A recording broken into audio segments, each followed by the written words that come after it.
I'm gonna be completely honest with you guys. I'm gonna be completely blunt with you guys. Some of the things I say may offend some people. Do you want the truth or do you want me to sugarcoat things? Hey girls, welcome back to my channel. Today I got a message from a viewer. She asked some excellent questions, and these are actually questions that I get asked a lot. I know a lot of people have these issues within the salon world, a lot of new graduates. So we're gonna get into that. But before, if you're not already subscribed to my channel, then please take a moment to subscribe. So here we go. I'm in my mid-20s and a recent cosmetology school graduate. I was definitely not aware of how hard it can be to get started in this industry. I was in school for a year full-time and did not work, therefore I was eager to make some real money as soon as I graduated. I could not find an assistant program or salon that would hire me, so I took a job at a blow-dry bar and then eventually a waxing center since I needed to make some money. I ended up leaving both of those positions as business was extremely slow. I cannot afford to be there. I am now working in an office, but my passion lies in hair. Do you have any advice or guidance or advice? Advice or guidance or advice on how you got started and how I can get back into this industry and still make a decent living? Thanks. All right, girl, let me help you out here. There's actually a formula that I use whenever I have looked for jobs in the salon industry, and I've honestly never had an issue.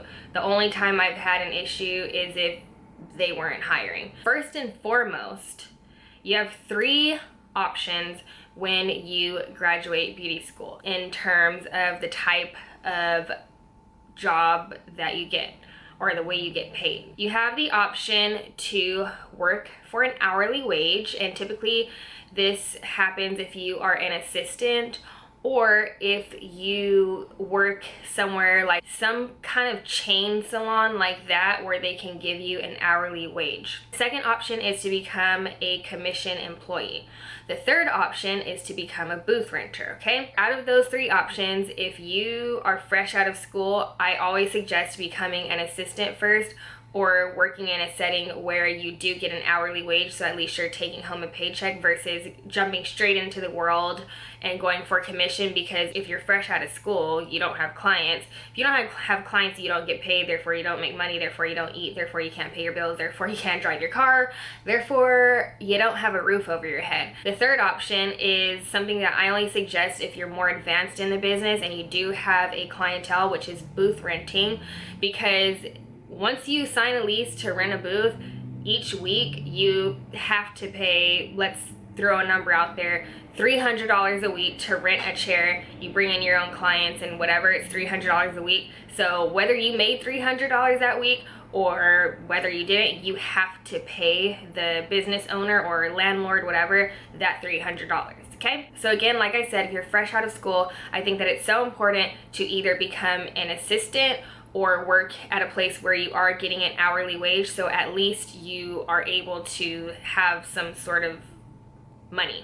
Now, in my perfect world, I always suggest becoming an assistant versus jumping straight into being a stylist, even a junior stylist behind the chair. You need to crawl before you walk, if that makes sense. And there's so much to learn before you actually take your own clients, so that way you don't mess up anybody's hair. And this is coming from me. I honestly I kind of knew what I was doing when I got into beauty school, and for me, even getting into beauty school and then getting out, I felt like I knew nothing, and I felt like I was advanced because I've been doing hair pretty much since I was a kid. So I always suggest becoming an assistant if you can. But I will say that you're right, this isn't an easy industry to be in, and hairstylists in particular, you can either make not a lot of money, you could make like $20,000 a year as a hairstylist.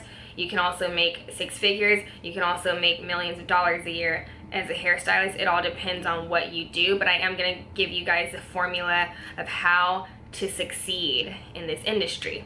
The beauty business is hard because it's basically the harder you work, or I should say the smarter you work, the more successful you're going to be. There is no guaranteed anything in this industry. You have to work hard to create a clientele, to keep your clientele, to run your business. You have to be very business savvy and professional if you want to be successful, because hairstyling, let's be honest, can be very unprofessional. I mean, you know, you've probably been to a salon before where, I don't know, there's somebody's cursing or somebody's wearing something. Have you watched Tabitha's Salon Takeover? Okay, enough said.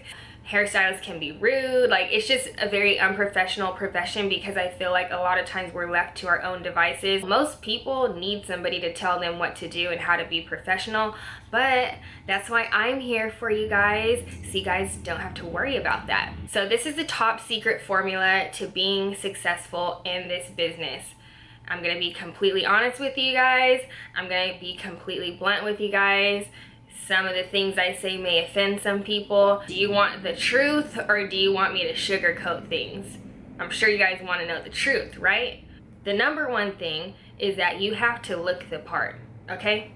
And I'm not saying you have to be some 5'9", 115-pound supermodel with like perfect skin and whatever. No, that's not what I mean. I'm saying if you go into a salon and you see somebody who has like broken, damaged hair, or their hair is just like not in style, and they're not wearing makeup, or they have on flip-flops and cut off shorts and like a crop top or something, is that somebody you want to trust with your hair? Maybe. It depends on what you're looking for, but this is the thing. As a hairstylist, you are a reflection of your art.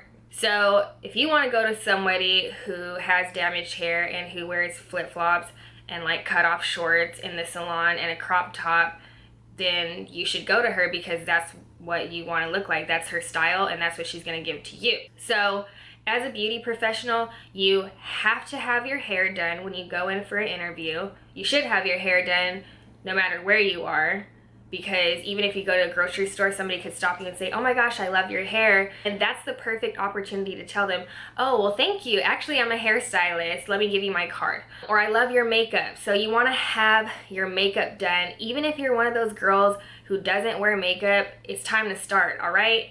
And here's what I mean by wearing makeup.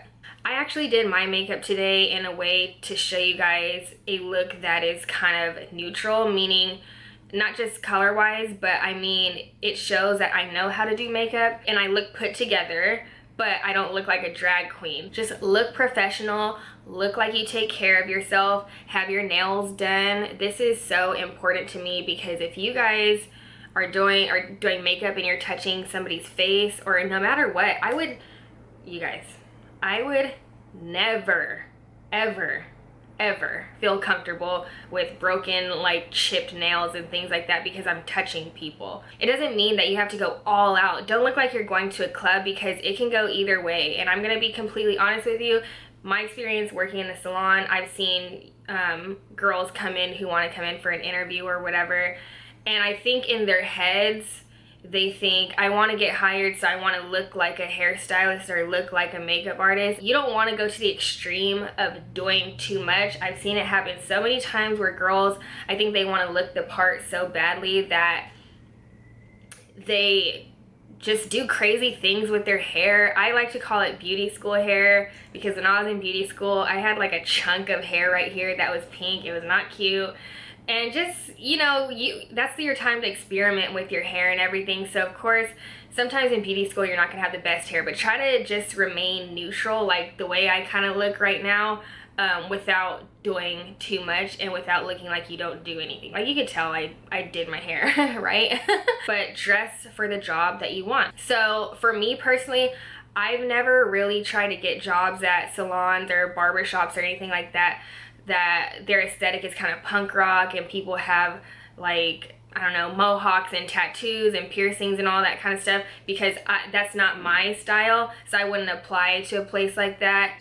I just wouldn't fit in. I wouldn't want to fit in. So you kind of have to see, where do you want to belong? But I would still dress. I would still like wear my outfit and dress in a professional manner. So what I do when I go on interviews is I stick to all black. I wear a black blazer. I wear heels that have, or boots that have a heel on it, and I'm not talking about no 7-inch stripper platform heels, okay? I saved that for my man. Maybe I'll do a separate video on how to dress for an interview at a salon. You want to accessorize, but not too heavily. Like, you could wear a statement thing like this, wear studs in your ears. The best thing to do is remain as discreet as possible while showing that you have style. The main reason why this is so important as a hairstylist or makeup artist or beauty professional is because it is our job to make people look and feel beautiful. I don't want to go to a salon where somebody has some jacked up hair. If that's the way your hair looks, why would I trust you to do my hair? Same thing as, would you go to a gym and then there's like, I don't know, a guy there that's like 600 pounds and he's like, oh, I'm a personal trainer. You would kind of be like, what? You know what I mean? If you get a personal trainer, you expect them to be like in shape, because then you know, okay, you know what you're doing, you do that for yourself, then I want you to help me get what you have. Now, always have not only a resume, but a cover letter. A cover letter shows that you're not just applying to jobs, you know, making it rain on salons with resumes, okay? A cover letter shows, I want to work at this salon. Always go the extra mile and write a cover letter, because there's so many people who are too lazy to do that. It shows that you're not lazy, and it shows that you actually want to work for them and not somewhere else. Make sure your resume has like a nice clean outline. Look, you guys, look, this is 2016. We all have a computer. If you don't have a computer, then go to, what is it, FedEx office. Remember when it used to be Kinko's? Go to FedEx office, use their spell check, and make sure nothing is misspelled. Some people, you know, spelling, writing isn't their strength. Have a friend look over it. Have somebody look over it, because you would be surprised. Oh, and your email, don't have it like Princess Brittney 69 at yahoo.com or whatever, okay? Have a professional Brittney Gray at whatever.com or whatever your name is. Make it look professional. Give a phone number that's legit. Just make everything legit. If you really want to go the extra mile, get some resume paper, some good resume paper. You can get it from FedEx office. You can get it from Staples. The next thing you want to do, if you're going to email them your resume, always include a headshot. A headshot doesn't mean that you have to go pay some professional photographer to take your pictures because, I don't know, you're trying to act or model on the side. A headshot could be a selfie. I mean, I probably wouldn't do it as a selfie just because it kind of looks unprofessional, but have somebody take a picture of you just like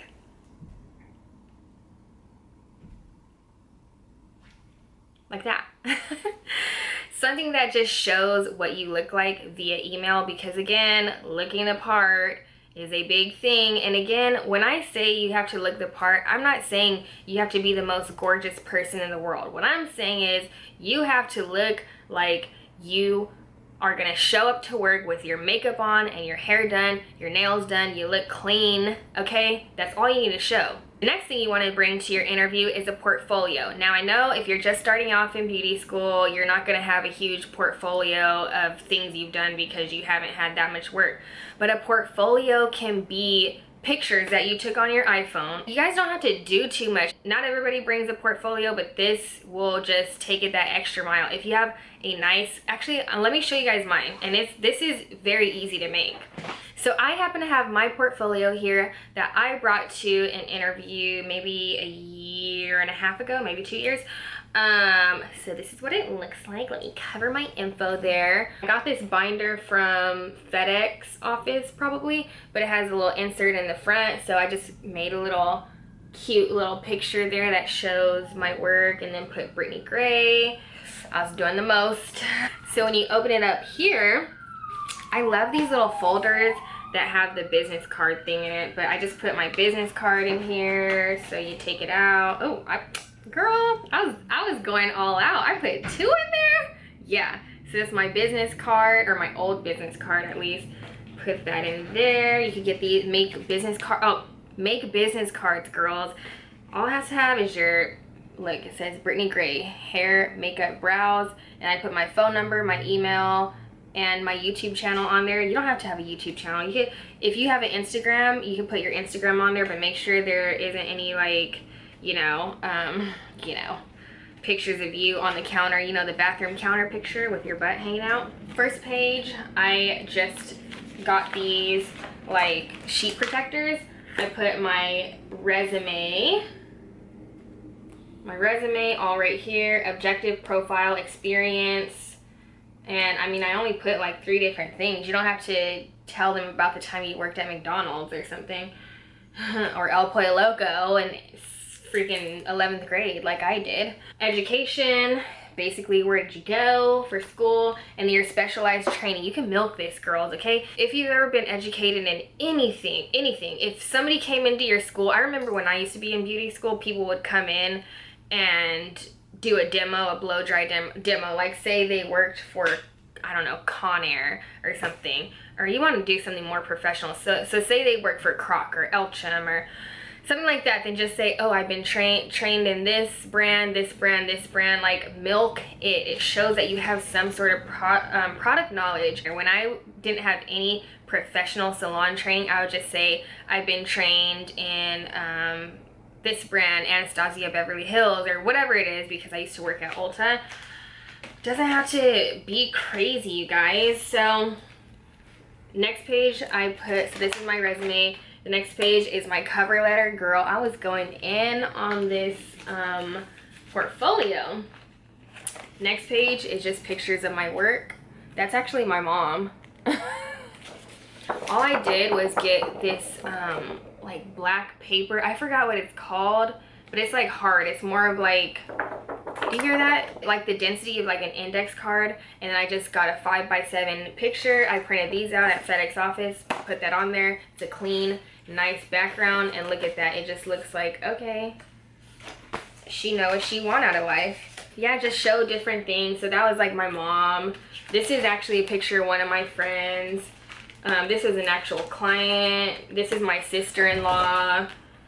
This is my sister-in-law's friend. This is my friend from high school. Like, you get the idea. And I just showed different things, like this is blonde hair, this is short hair, this is long hair, this is brown hair, this is colorful hair. Like, basically show whatever it is that you do. For me, I do haircuts in color, and I have a certain style. Like, my style is very, I like makeup like this. I'm not into the whole drag queen thing that's going on right now. I'm gonna bring back natural beauty, and it doesn't have to be natural products, but you know, just like make the most of what you are. That's what I like. That's my personal aesthetic. That's my personal style. Make the most of the hair you have. Make the most of the skin you have. Make the most of your beauty. Like, you're beautiful just the way you are. See, look at me selling myself, okay? I just can't help it, man. If you can find these cheaper somewhere, then I would put together a folder that you can just leave with them. So that way it leaves a lasting impression. It shows that you're not playing any games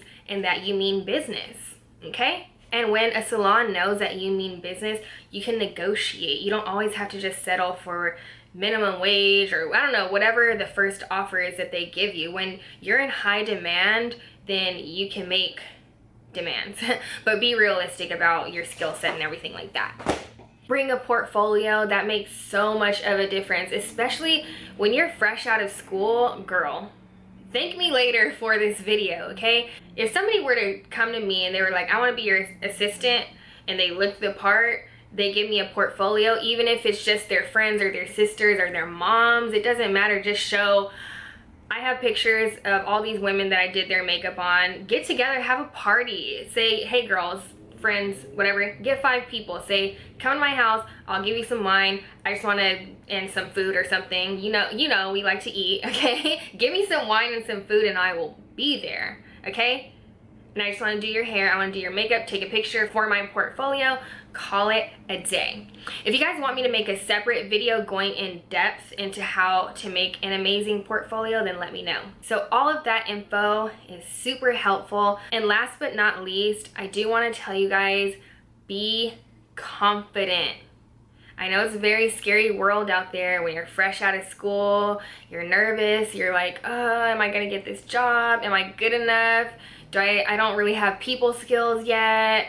All that stuff will develop. Before I went to beauty school, I was kind of more on the shy side, Now, because I talk to different people all day, every day, from different walks of life, all ages, I can literally talk to anybody without it being like awkward or weird. I can make anybody feel comfortable.